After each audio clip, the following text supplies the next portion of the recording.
Hello guys, and welcome back to another video. This one is, I know probably around 6 months ago I did this format where I talked about different players and where they're now and stuff. And it didn't go too good, but I feel like this will be better because I've got like Rainbow Six Siege gameplay going on in the background and I've got a bigger following now, and I'm just going to try this out, so let's get into it.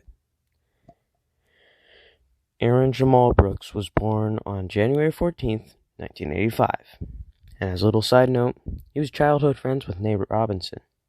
It's kind of cool.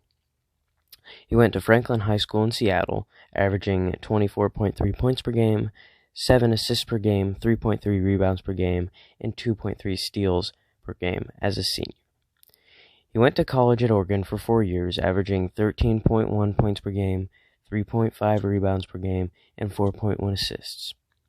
He was drafted by the Houston Rockets in 2007 with the 26th overall pick. He averaged, in his rookie season, 5.2 points per game, 1.7 assists per game, and 1.1 rebounds per game, on 41% from the field and 33% from three, playing 51 games. A pretty decent, first season for a 26th overall pick. Some 26 overall picks don't even get to play. Just saying. What the frick? My notes just messed up. Give me a second here. In the next few seasons is probably why you know who Aaron Brooks even is.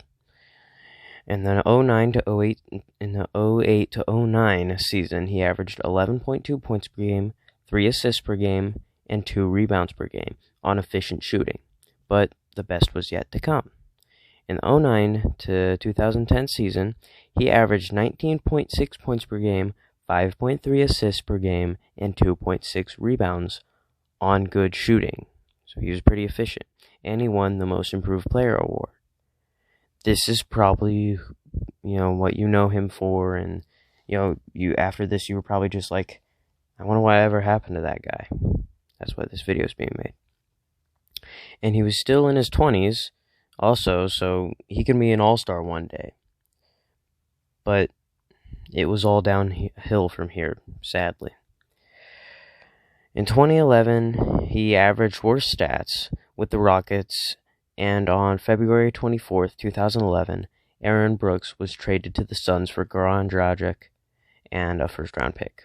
And his stats dropped even lower at 9.6 points per game, 4.2 assists per game, and 1.1 rebounds per game on even worse shooting. And during the lockout, Brooks played for China for a bit, and he was an all-star in the CBA.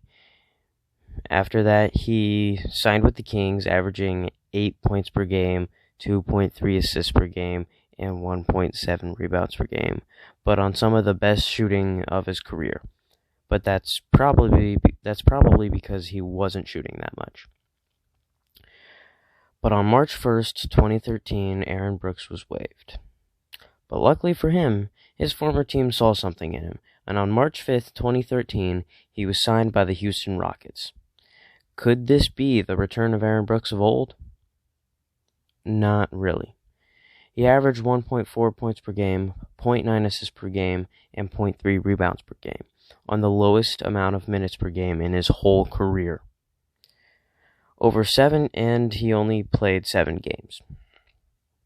And on June 30th, 2013, he was waived by the Rockets.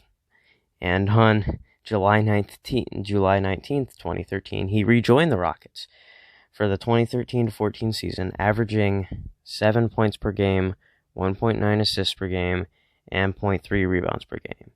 Not as bad as last year, though, but he didn't stay for a whole season. On February 20th, 2014, Brooks was traded to the Nuggets for Jordan Hamilton. But this would prove to be a blessing, as he averaged 11.9 points per game, 5.2 assists per game, and 2.7 rebounds, way better than his last few seasons.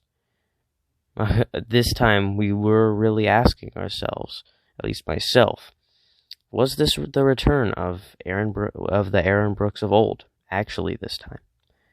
Would he finally deliver on some of the promise back in the 2009 to 2010 season?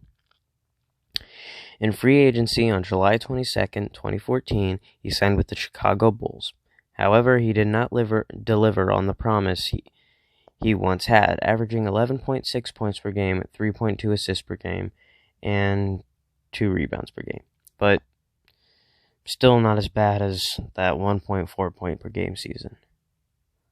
He probably has Vietnam flashbacks from that.